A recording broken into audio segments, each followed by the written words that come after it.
사업으로 성공하고 싶으신가요? 그렇다면 가장 먼저 비용에 대해 제대로 알아야 합니다. 이게 생각보다 훨씬 복잡하거든요. 오늘 그 비용의 진짜 모습을 한번 제대로 파헤쳐 보겠습니다. 혹시 창업 꿈꿔보신 적 있으세요? 나만의 가게를 열거나 회사를 차리는 거요? 멋진 아이디어랑 열정만 있으면 다 될 것 같잖아요. 그쵸? 맞아요. 사업하면 다들 수익만 생각하죠. 얼마나 벌까 하고요. 근데 진짜 사업의 성패를 가르는 건 바로 이 비용을 얼마나 잘 아느냐에 달려 있어요. 이게 파고들면 정말 복잡하거든요. 자, 그래서 오늘 우리가 뭘 살펴볼 거냐면요. 젤라니라는 사람이 연 젤라토 가게를 예로 들어볼 거예요. 처음엔 아주 간단한 이익 계산부터 시작할 건데요. 점점 숨겨진 비용을 찾아내고 나중에는 사업을 길게 보고 성공하려면 뭘 알아야 하는지까지 차근차근 따라가 보겠습니다. 모든 사업의 시작은 똑같습니다. 목표는 딱 하나죠. 질란이도 마찬가지고요. 바로 돈을 버는 것, 즉 이익을 내는 겁니다. 자, 이 공식 모르는 분 없겠죠? 이익은 뭐다? 총 수입에서 총 비용을 뺀 거다. 아주 간단하죠. 내가 번 돈에서 쓴 돈을 빼는 거니까요. 아마 사업계획서 써보신 분들은 첫 장에 이 공식부터 적으셨을 거예요. 자, 그럼 젤라니의 가게 장부를 한번 슬쩍 볼까요? 1년 동안 젤라토를 팔아서 7,500만 원을 벌었네요. 그리고 장부에 적힌 비용을 보니까 6,500만 원이래요. 그럼 남는 돈이 1,000만 원. 괜찮은데요? 근데 정말 이게 다일까요? 젤라니가 쓴 돈이 정말 이게 전부일까요? 자, 이제부터가 진짜입니다. 방금 우리가 본 그 1,000만 원이라는 숫자는요, 사실 반쪽짜리 정답이에요. 왜냐하면 회계정부에는 절대 보이지 않는 아주 중요한 숨겨진 비용이라는 게 있거든요. 경제학에서 정말 중요한 원칙이 하나 있어요. 어떤 것의 진짜 비용은 그걸 얻기 위해 포기한 모든 것이다. 이게 바로 기회비용이라는 개념입니다. 그러니까 비용이라는 게 그냥 내 주머니에서 나간 돈만 뜻하는 게 아니라는 거죠. 여기서 비용을 보는 두 가지 시선이 딱 갈리는 거예요. 먼저 회계사들은요, 눈에 보이는 돈, 실제로 지출된 돈만 봅니다. 이걸 명시적 비용이라고 해요. 반면에 경제학자들은 좀 더 넓게 봐요. 그 명시적 비용에다가 내가 이 사업을 하느라 포기한 것들의 가치, 이걸 암묵적 비용이라고 하는데 이것까지 더해서 진짜 비용을 계산합니다. 자, 그럼 젤라니의 가게에 이걸 적용해 볼까요? 우선 명시적 비용, 재료 사고, 월세 내고, 대출 이자 내고, 실제로 3,700만 원이 나갔어요. 근데 여기서 끝이 아니죠? 암묵적 비용을 따져봐야 해요. 만약 젤라니가 이 가게 안 열고 다른 데서 일했으면 연봉 2,500만 원은 벌었을 거고요.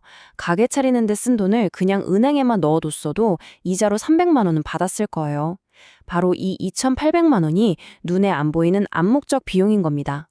이걸 다 더해야 진짜 비용, 즉 경제적 비용 6,500만 원이 나오는 거죠.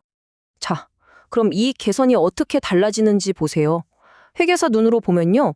수입 7,500만 원에서 명시적 비용 3,700만 원만 빼니까 이익이 무려 3,800만 원이나 돼요.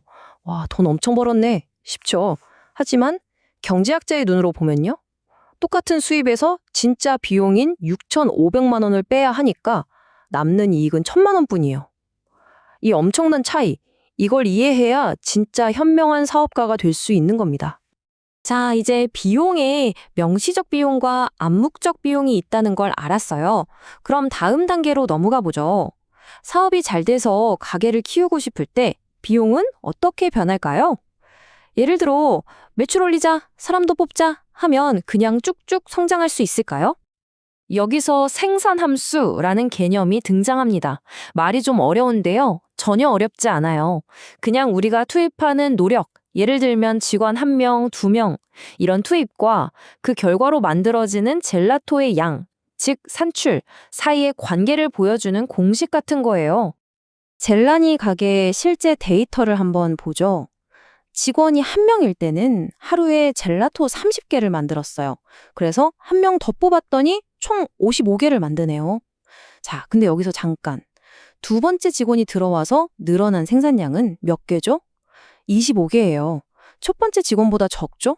세 번째 직원이 오니까 20개, 네 번째 직원이 오니까 15개. 어때요? 사람을 더 쓸수록 한 명이 추가로 만들어내는 양이 점점 줄어들고 있죠. 경제학에서는 이걸 바로 한계의 생산물 체감의 법칙이라고 부릅니다. 좁은 주방에 사람이 한 명, 두 명 늘어난다고 생각해 보세요. 처음엔 효율이 오르지만 나중엔 서로 부딪히고 동선이 꼬이면서 오히려 효율이 떨어지잖아요. 바로 그겁니다. 핵심은 이거예요. 사업을 키우는 게 단순히 사람만 더 뽑는다고 되는 게 아니라는 거죠. 그렇다면 사장님들은 이 복잡한 비용 구조를 어떻게 파악하고 관리할까요? 방법이 있습니다. 마치 자동차 운전할 때 속도계나 기름 게이지를 보듯이 우리 사업이 지금 건강한 상태인지 알려주는 몇 가지 핵심 숫자, 즉 비즈니스 대시보드가 있어요.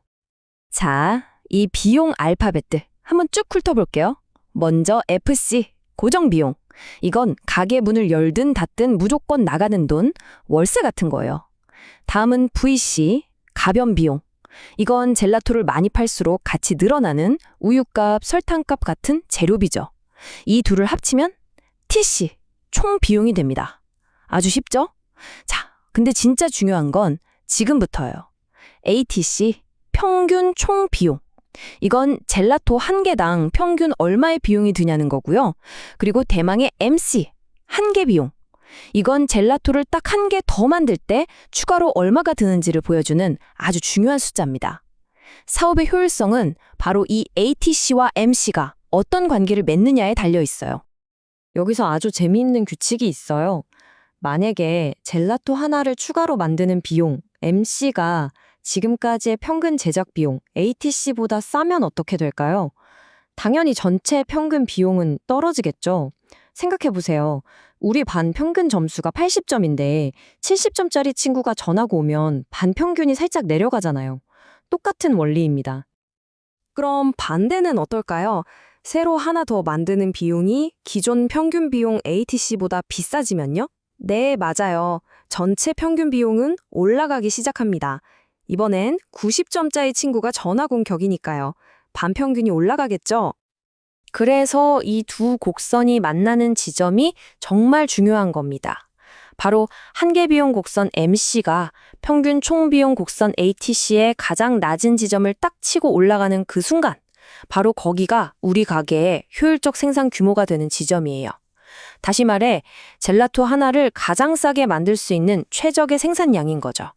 모든 사장님들이 찾고 싶어하는 바로 그 스위트 스폿입니다. 자, 지금까지는 지금 있는 이 젤라토 가게 안에서 어떻게 하면 효율적으로 생산할까 하는 단기적인 관점을 봤어요. 이제는 시야를 확 넓혀볼게요. 아예 가게를 더 큰 데로 옮기거나 공장을 차리면 어떨까 하는 장기적인 관점에서 비용을 살펴보겠습니다. 사업 규모를 장기적으로 키워나갈 땐 크게 세 가지 상황이 벌어질 수 있어요. 첫째, 규모의 경제. 이건 회사가 커지면서 재료도 대량으로 싸게 사고 직원들도 각자 전문 분야가 생기면서 오히려 젤라토 하나 만드는 비용이 더 싸지는 현상이에요. 아주 좋죠. 근데 반대 경우도 있어요. 규모의 비경제. 회사가 너무 비대해져서 소통도 안 되고 관리도 힘들어지면서 배가 산으로 가는 거죠. 오히려 비용이 더 되는 거예요. 그리고 그 사이에는 규모가 커져도 비용은 그대로인 구간도 존재합니다. 어떠셨나요? 그냥 수익 빼기 비용이라는 간단한 셈에서 시작했던 젤라니의 이야기가 결국 경제학의 아주 중요한 원리들을 다 거쳐왔죠. 사실 모든 사업가들은 알게 모르게 이런 경제학자 같은 고민을 매일 하고 있는 거예요. 그래야만 더 현명한 결정을 내릴 수 있으니까요.